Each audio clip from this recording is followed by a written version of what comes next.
but our topic is next new media, and there are a few people better qualified to talk about this than our panelists. In many ways, they are the old boys club of the last new media.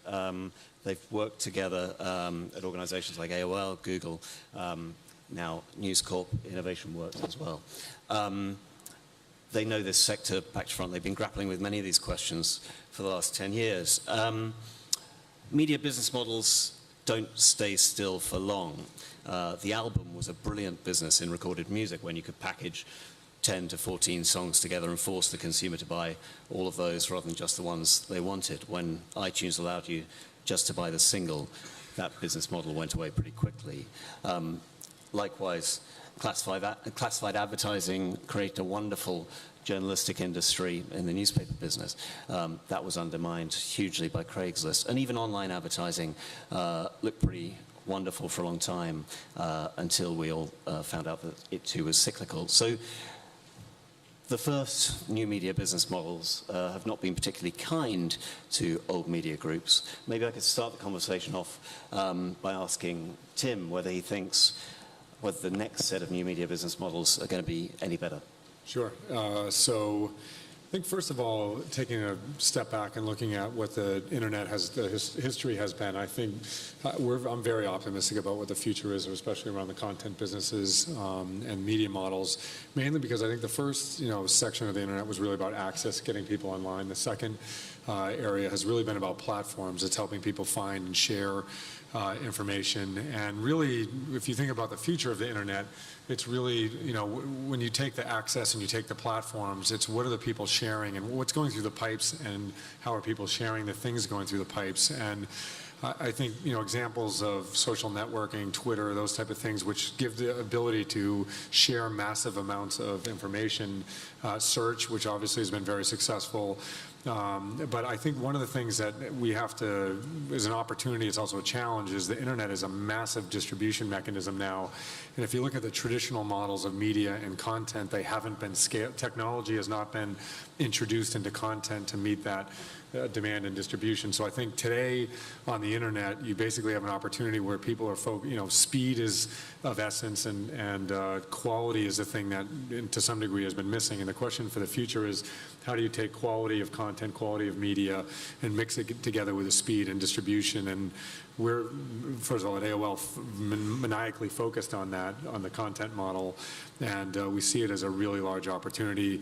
In our estimate, there's $10, $20 billion of advertising spending that needs to shift in that direction also. So we're optimistic. Where? I'm sorry? From where? From brand spending. I think the internet has been excellent at direct response advertising, and if you go out and meet with the largest brand spenders, they know that the consumers have shifted.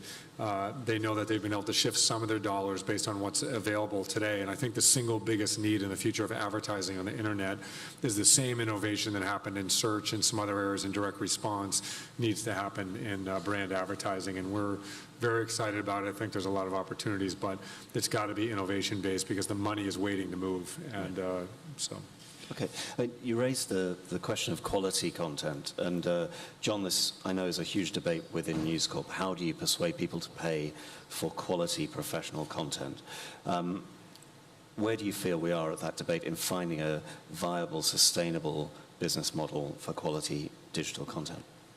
Well, I think first you have to establish what does quality mean? What is quality? And I think for a long time in the net there wasn't a recognition that there was such a thing as premium content. It was sort of all somewhat commoditized. I think most recently we started to see that there is the emergence of premium types of content. And that can mean different things in different situations. It can mean highly produced television shows that are distributed on such things as Hulu, to things in your community and your social network that really matter to you and to that community. So it means different things in different places. But the point is it's happening, and I think part of the acceleration of it has been that there's more being produced and it's better, and also there's new devices and new means of consumption and display that are coming out that enhance that. So I think we're starting to see the rise of premium content and quality content on the net worldwide. And then the question, I think, is what business models will follow. And we certainly believe there needs to be dual income stream business models, both advertising and subscription or other forms of payment, micropayments perhaps, that support it. That dual revenue streams are really important. Frankly, they got lost in the internet in the early days, and we think that that has to get reestablished. The healthiest media companies, the healthiest media examples, such as cable networks in the United States, have dual revenue streams. The broadcast networks have single revenue streams, advertising, and they're suffering as a result. So we believe firmly that going forward, just like in other forms of media, there needs to be dual revenue stream models. Okay. Kai Fu, you're in a position where you're getting to see a lot of new business models coming across your desk. You can decide which of those to invest in, which not to invest in. Would you invest in a single revenue stream business model right now? Well, I think it's not the single or multiple that really matters to me, but whether the model leverages the growth of the internet and the strengths of the internet. So the way I would see it is the power of the internet is really in three things in terms of what the business model it can bring about. First is that it brings targeted potential advertising, so it knows who you are, where you are, what you might want, and that value is a lot larger when you know who the potential customer is. The second is that it's measurable, so that you can not just send out and broadcast or in print, put in ads and have people see it, but you can see how many people clicked on it, acted on it, and really know if your advertising is effective. So it's really not just demand and brand generation, but it's really pre-sales generation. And then thirdly, I think related to that is that historically, the marketing channel and the sales channels have been separate. So newspaper ads, for example, are a marketing channel. And if you want to buy a car, you still went to the car dealership. A TV still went to the electronics store. And the internet allows the marketing and sales channels to be combined. So it's very effective when you can couple that with e-commerce. So to answer your question, we would like to see companies that claim they have a good plan to make money and have a good business model to somehow leverage one of these real strengths of the internet. Then we would really like the company. And of course, it can have either premium subscription or advertising or app store or other types of business models. Tim, we're 10 years on from the dot-com peak of the NASDAQ, 10 years on from AOL Time Warner.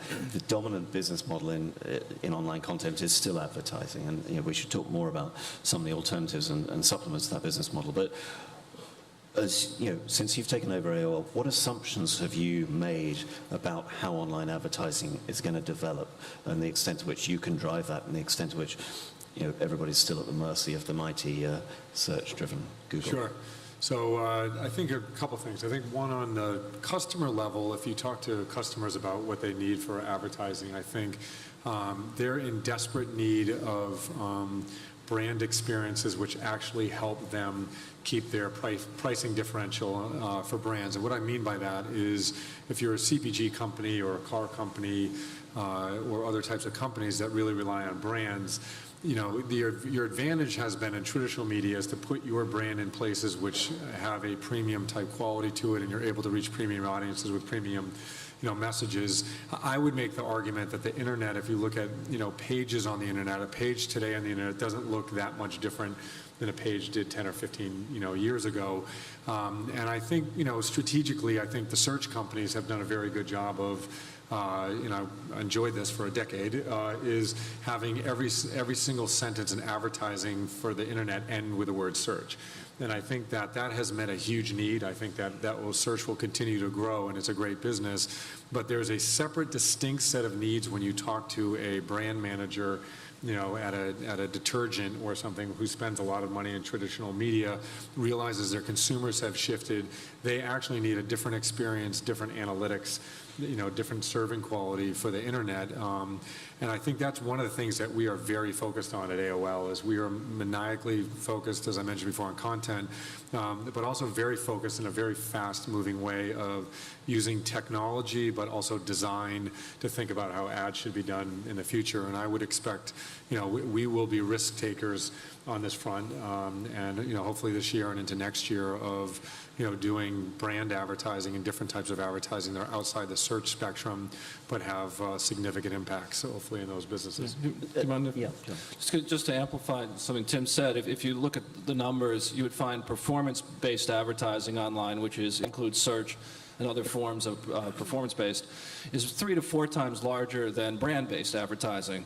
So as Tim was saying earlier, and I certainly agree, one of the biggest opportunities is to create the environments and the systems around which and the content around which that premium advertisers, brand advertisers will actually finally really jump in. I mean, it's been one of those holy grails for the internet for a long time, and in some ways still hasn't really happened to the scale that it could happen and probably will happen. And so it is one of the big opportunities is to bring the true brand advertisers and advertising online in a much more meaningful way than it has been to date.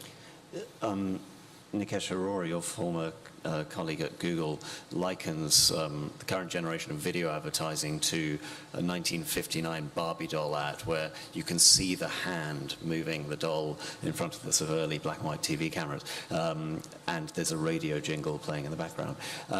Has anybody really cracked video advertising yet, and is that going to be a key part of improving the ad picture in the next 5 years or so? You said, has anybody cracked it? There's been real progress, meaning some of just the standards haven't been fully worked out, but are starting to. Meaning, do you pay someone or count a video that plays or plays all the way through, or how much has to be played before it counts as a video view? That's just a small example of the types of complexities that are involved in actually making it work. A second piece is how do you target video? It's a much different targeting problem than it is for text-based.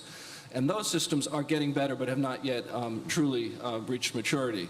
So video has started, and it's one of the high growth areas, but there's still a lot more at the systems level from the measurement, the standardization, and the targeting to be done before it will really explode. Okay. There was a rather alarming data point given last week by Gerhard Zeiler of RTL, who said that they'd run a trial recently in the Netherlands where they offered people the opportunity to watch a television show for €1.20, or to sit through a full 6 minutes of pre-roll ads and answer 6 questions about them at the end of those 6 minutes. And 92% chose to watch 6 minutes of pre-roll ads. Now, that's either a fantastic piece of news if you're in the advertising business, or that's a really dire piece of news if you're trying to develop secondary revenue streams. John, do you worry about that there's a very small group of people willing to do anything other than get content for free and ad-supported? It's interesting because you think about it, people pay in one sense with their money or with their time. And with that stat, which I'd not heard before, so I don't know the context, but it seems like that group anyway is willing to pay with their time before they reach for their wallet. I think there'll be different groups, and I think that some people will value their time less in a sense and be willing to expend it in that way, and some people will value the content and the access and their time and the convenience, because I think we're also entering a period where you want to see things on your television screen, on your iPhone, on potentially your iPad and other devices, and you want all of that to become seamless to you. And that's probably going to have a different economic model associated with it, and that probably will be more of a paid model. And so I think we'll start to see these different things coexist. So I don't think there's going to be one or the other. I think they will coexist for different classes of content, and different geographies as well. So one statistic I've heard, which might complement your number, is that when the when the audience is actually, the person actually gets to choose what the video it is that he or she is watching, their tolerance for that 6 minutes goes way down to more like 1 minute. Right. So that brings another additional challenge, because clearly, however the future goes, YouTube, Hulu, or whatever, people are going to have more choice. Yeah. And along with that choice comes with less tolerance for watching more commercials. So there does have to be something else that makes up for the 6 to 1 shortfall. Yeah. John, you mentioned the device and the explosion of new devices, the likes of iPads, and there's been clearly a lot of excitement among content owners that if you marry attractive content with attractive devices, this may be the combination that persuades people to start paying for content. In practice, though, there are some big fights still to be resolved about who gets the who shares the revenues there, how the revenues are shared. Does Apple take the lion's share, Amazon on the Kindle, and in the mobile space, the handset operators. Kai-Fu, how do you see that playing out? Who is going to win this battle? Is it going to be the technology companies, or is it going to be the content companies? Well, I'm hoping for the creative people to get the largest share. And sometimes that's the creative content, sometimes it's the creative technology. Because I think that's going to drive more competition in the creative space. I do think the amount of share that's taken by the people who build the infrastructure probably will go down over time, and that's probably rightfully so. That's likely to be the path. I mean, John, there's great confidence from your boss and others in his industry that content really is king. But listening to the panel this morning with some of the infrastructure and mobile folk, they're looking pretty relaxed. The distributors are not suffering too badly. What makes you so sure? Well, I think take a look at the iPad, for example. It's been announced, and there are a number of other devices that are similar that are coming out over the course of this year and next year. And I think that allows a restart and a reimagination, for example, of different kinds of content, most particularly newspapers. That large screen, if you're familiar with the iPad, it's almost a 10-inch screen, really allows you to have a newspaper-like experience coupled with everything that's fun and great about the electronic experience, i.e. the ability to go into articles, to move things around, to flip with your hand, and to have search, to have a browser experience behind it for deeper information. All those things can be packaged now in a way you couldn't do before and typically wouldn't do on a home PC. So I think we're now going to see new reinvigoration of these mediums that will create great new experiences, will hopefully, in our view, also support paid-for journalism, which we think is very important to continue, and that this is a time when a lot of that will come to the fore. So some of the terms of trade have to follow that, because if we and others are going to make the investment into these forms of content, which is not cheap, as well as the journalism behind it, there needs to be models that acknowledge the costs of creating that content and the terms of trade behind it. So obviously we're very engaged in those discussions and optimistic on that subject. One note in that regard is you may have seen, if you're following this stuff closely, that recently Amazon and Apple in the book business have moved to what's called an agency model, right, where they take a commission on top of a price that's set by the book suppliers. That's different than the wholesale model. We're getting a little bit into it here, but different than the wholesale model where the distributor buys and sets the price. So we believe that's a more content-friendly approach. We've been supporters of it. We were happy to see that Apple moved in that direction with the books store that it recently announced, and now Amazon has begun to acknowledge that movement as well. In that case, have the content owners been able to take advantage of the fact there is some genuine competition between the hardware manufacturers? I mean, that's not been the case in all. I think that's true. Without it, it wouldn't have happened. Yeah. So we're seeing, from our point of view, what we believe to be a more content creator-friendly terms of trade begin to emerge in some cases. There's still more to go. Yeah. Tim, we say content is king. Isn't it actually true that the consumer is king, and we're all being led by radically changing consumer behavior? When you look at how AOL is changing now, how much of that is just trying to keep up with rapid changes in consumer behavior? I think it's obviously AOL's core business model from years ago changed dramatically, right? I mean, we used to sell dial-up access to people, and that's a product that people no longer sort of drive to. So I think that is the whole secret to business, is keeping up with the consumer behavior. I think companies like Apple, I think, actually do a good job of even taking one step beyond that, which is not just keeping up, but thinking about how to fulfill those needs. And one of the areas that we pay a lot of attention to at AOL right now is what is the true consumer need today, and what is it going to be tomorrow, and making sure that we build products and services which are built for not just what's happening today.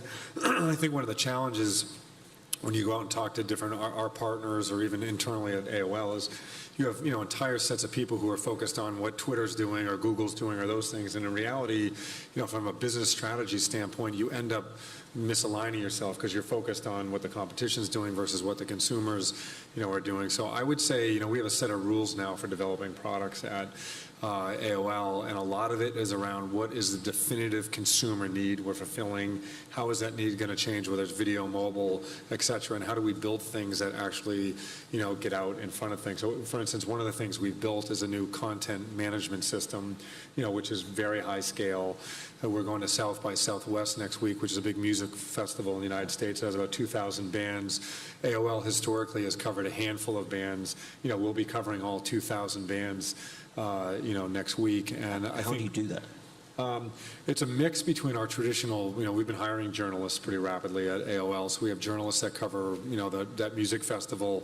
We also have created a platform which allows a lot of journalists to jump on and to cover individual bands. And I think that's the type of thing when we think about the future of content and the future of these business models is, in staying with the consumer is, to Kai Fu's point, the consumer's starting to get used to getting content they want specifically. And I think as a content production or media company, you have to actually set up your shop to produce that level of, and be competitive. And I think you go back to the iPad and other devices, you have the access players, the devices, the content producers. I think the content producers who are going to win are going to produce content at scale that fulfills a greater, deeper need in the consumer marketplace than currently what's been set up so far. So, we're kind of racing down that path. But isn't the flip side of scale kind of massive oversupply? And I mean, John, if part of the problem for companies like News Corp in the last decade has been just the sheer amount of free-to-air supply you're competing with, isn't Tim undermining your business model right now by covering 2,000 bands at South by Southwest? I do think there's a good question there, and I often think of it as you have high-end premium stuff. You have a lot of stuff in the middle, the torso, if you use the long tail head of the tail analogy or description of the internet, and then there's the long tail stuff. So in my own mind, I'm confident that there's a good business around the premium end, and that'll be supported by advertisers and potentially also dual revenue streams, as I said before. I'm also what we can also start to see these days is that the long tail is beginning to be more monetizable. What that will really amount to, I'm not sure, because there's so much of it. I don't think what Tim is planning to do, he can say his own way, but I don't think Tim's planning the long tail. I think he's more, again, you should say your own words, Tim, but I think more, a lot of it is in the torso where there is a demand for advertising. He has obviously a sales force that can sell it. But I think what you have to do in all of this is you got to know what you are, right? You can't mix those lines. I mean, you're either going for a premium brand sale, you're going for a long tail, which will be very much done by machines and ad networks, or you're going for Salesforce-based sales, and you have to understand, what business you're in. I think that's really the key. I would just also say, I mean, we would love to have a premium content model also, and that's one of the things that we're looking at. So I agree with John. Can you do both? I think you can do both, actually. No, he can't, no. John will be able to do it, but we can't. But, John, I think you can do both. I think basically if you're going to have a premium content model, it either needs to be differentiated by where that content sits and the access to the content, or it actually needs to be substantially better than what's on, line today. So I would give the example South by Southwest, where we're covering 2,000 bands. If you're a true, somebody who's into music that deeply, and we didn't make that available, my guess is people would probably pay for some of that content. We're doing it this year for free, but my guess is, since it hasn't been done before at that scale, there's probably people who would pay for it. And I think John's point about the premium side, we would love to have dual stream also. Right. Kai Fu, are these business models going to develop uniformly in all markets around the world, or are we going to see a different pace of innovation or different innovations in a market like China from what we're going to see in Abu Dhabi or in the US or in Europe? Well, I think the general principles about targeting, about measurable, about how the long tail works, about marketing sales being one channel, those things are the same no matter what market. But being located in China, we've certainly seen a number of the products evolve in very different ways. For example, the Taobao, the eBay of China, has no listing fees, and they use a Google AdWords model to make a very substantial revenue, actually. They're very successful.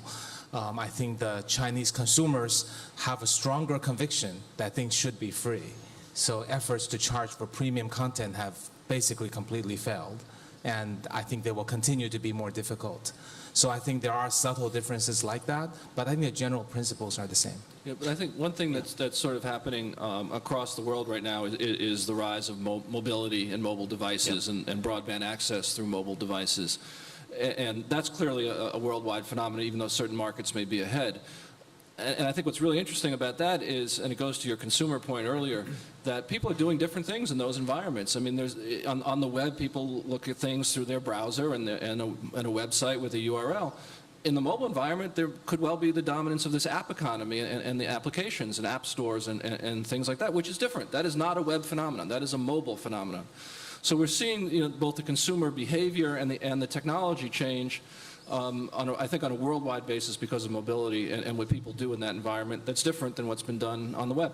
And how do you manage? Yes, go ahead. Yeah, I think the mobile is going to be something that's huge, but I think it's also, we need to be careful not to merge so-called all developing countries together.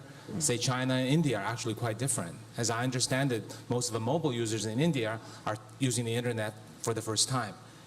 Currently, Chinese mobile internet is already nearly 200 million people, and these people largely have already used the internet.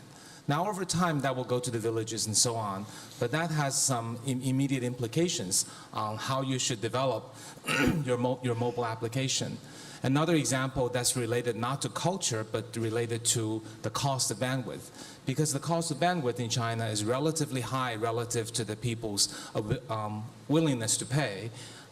A very powerful browser has developed. It's a client-server architecture where on the server side, they remove all the photos, all the multimedia, all the ads, and it's becoming very, very popular. So these kind of unusual aberrations will happen as a result of specific things that happen in each country. So if you want to develop your content for the whole world, it's important not to assume there's just the whole world is the same, and not even to assume all developing countries are the same. Okay, I'd like to open this up to questions in a minute, but John, how do you manage that fact in a multinational organization? I mean, is there any one strategy that's going to work for all the world? It used to be very easy in a News Corp. You'd make a Hollywood movie, you'd export it all over the world, and that was it. Yeah, I think that the principles hold as we've been talking about the different business models and so on. But no, you shouldn't have one strategy for all territories and all geographies. In fact, I think you should do the opposite. You should have strategies that match the territories and geographies. That's part of the announcements we made here as News Corp yesterday to locate production here, for example, for certain things that we'll be producing out of the region. So I think the only way you're going to do great content is to be immersed in the culture from which it's born. And so we're not trying to do that from afar. We're trying to do that here, just as we've actually done around the world, is locate operations in many geographies. So I actually believe that the cookie cutter is the wrong way to go, that you actually have to understand the business principles, but very much be on the ground and be attuned to the local cultures and the business in each territory. Tim, since taking over AOL, you've actually pulled back from some parts of the world. You cut back in Europe, for example. Why was that? Did you decide that you just simply couldn't do everything everywhere?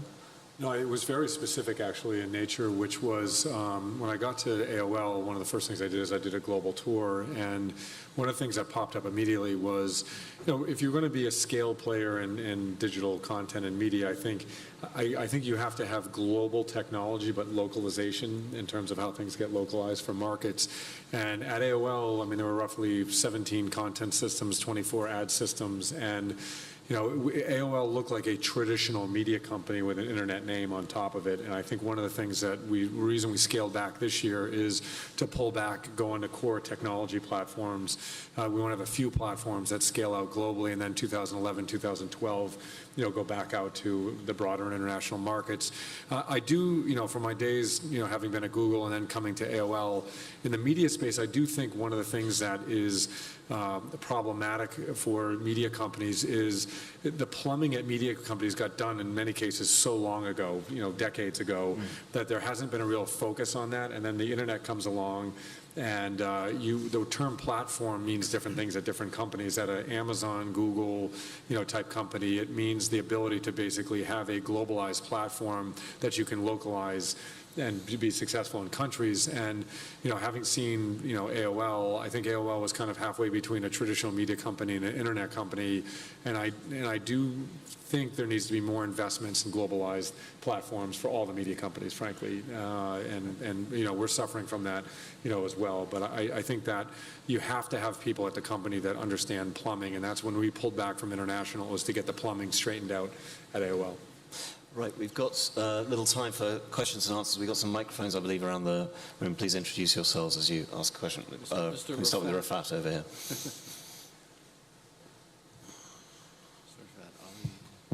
Me again. question for Tim and John.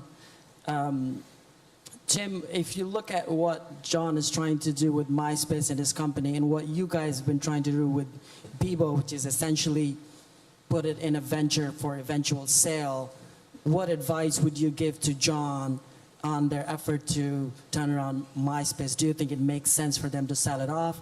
That's a question to you, to John. I'm just reading an interview that Stacy did and others did with Jason and Mike this evening about their new strategy for MySpace. And I'm still having a hard time wrapping my head around what exactly it is after reading so many interviews with your executives. Can you, in, I guess, short, tell what exactly the new strategy for MySpace is going ahead? Tim, do you want to start? Yeah, sure. So one is, I was just asking John for advice backstage for me, so I don't think I'm qualified to give him advice, number one. And two is I would basically say Bebo is a company that AOL Time Warner acquired. It needs to go back to its kind of core engineering roots, and we haven't announced the company's for sale. We're basically working on it from a engineering perspective now. AOL Ventures was started very specifically for us to be able to move quickly on products and services that need to get updated and fixed. And I would just say, you know, our focus as a company is in, you know, the technology platforms that are going to allow us to move forward, you know, very quickly. I think Bebo is a company that has very specific needs around that. I don't know whether it's similar to what, you know, John is doing at MySpace, but you know, the social area in general is you got to move fast or get out of the way. And I think you know, Bebo had slowed down a little bit inside of AOL, so we decided to put it in Ventures. So, and if you have any advice for me, John, you can say publicly what you told me backstage. I'll demur on that, Tim, if that's okay, but I'll try to answer Rafat's question. So what Rafat was referring to is Mike Jones and Jason Hirschhorn are the co-presidents of MySpace, did a number of press interviews last day and a half or so based in LA. And what they focused on, and I wouldn't call it Rafat, I wouldn't call it new, it's really just trying to articulate what has been going on, which is a focus back to the basics of MySpace. What made MySpace fun was self-expression. What made MySpace fun is that you could find people you didn't know. For example, Facebook is about people you do know. You could find people you didn't know but shared your interests. And how do you discover those people? How do you discover the new bands that are coming up? And there are, I think, over 500,000 bands on MySpace. That have MySpace pages and are very active there. So how do you find the new bands and the new things that you're interested in? So it's really focused around this concept of discovery and being discovered. A lot of bands get discovered, for example, on MySpace, and self-expression. How do you make your profile? How do you express yourself online in a way that is really core to you? So it's really focusing the strategy on those elements. And I think, and this actually we were talking about, Tim and I, when you're doing these kinds of things, which are companies that are frankly in turnaround, you have to focus. The biggest mistake is you realize the market has moved and you try to do everything at once. You cannot. You have to really focus. And so in the case of MySpace, what they're doing is focusing on just these core things of discovery and self-expression and being discovered. Okay. We've got a question down here, if we can get a microphone for Esther. Esther? Yes. Hi, my name is Omar from Giron.com. I would like to know what are your plans for the region, if you have any. You know, we heard the big announcement from Mr. Rupert yesterday about Fox opening up here in Abu Dhabi. In terms of the online space, are there any plans for expansion or collaboration or anything that basically makes use of the rise of the internet penetration in this region? Thank you. Yeah. So first of all, we're believers in the region, and we think it's really going to be one of the most exciting regions of the world in the next few years as it develops. That's why we're making a renewed commitment to operations here. Obviously, the recent purchase of a stake in Rotana as well as a commitment to the region. And then we also, to your question, believe that one of the next areas to develop, and we think we can be helpful in this regard and have some conversations underway, is really in the internet economy. And particularly in that, the aspect that we focus on there is, in addition to content production, how we can help with monetization and helping monetization systems grow in this region, because that will be what it takes to have new companies start, to have content be created and distributed online. And we hope to play a part in that development and to see it develop really in the next couple of years into a very vibrant internet economy. Tim, do you have plans for this Yeah, I route? would say very interesting economy. I think that you have to like the demographics. You have to like the fact that digital content is starting to really take off here in mobile.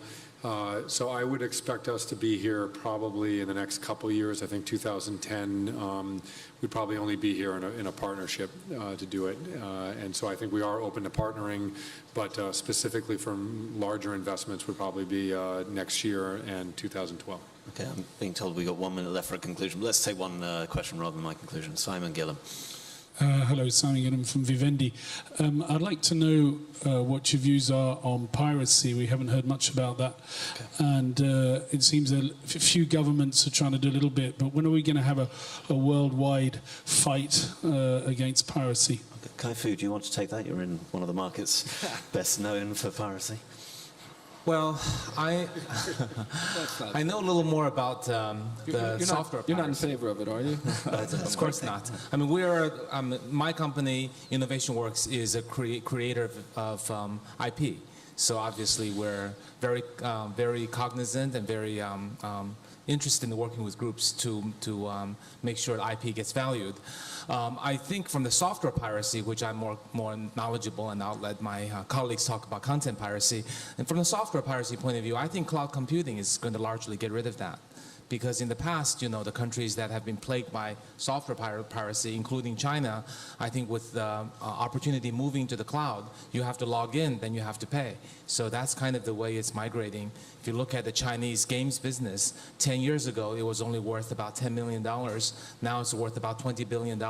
And that's a result of people being able to charge, having moved the services to the cloud. So I'm very optimistic about that cloud transition helping to remove piracy. John, do you Just have real any quick, thoughts? because I know we're running short on time. 3 things. Piracy, we don't like it. And we have a number of efforts to try to rein it in. 2 is, I agree with Kai-Fu, that the technical development is going in favor of more secure environments, which is very important for any forms of payment and realization of value. And 3, one of the efforts that's sort of being talked about now in the United States is, could we get together an international broadband treaty or understanding? And there's a few of us that are advocating and trying to shake up things behind the scenes to move in that direction and see whether or not we could come to a consensus as world bodies on that front. Great. Well, John, Kai-Fu, Tim, thank you very much indeed. I know we've got a break now, but thanks a lot.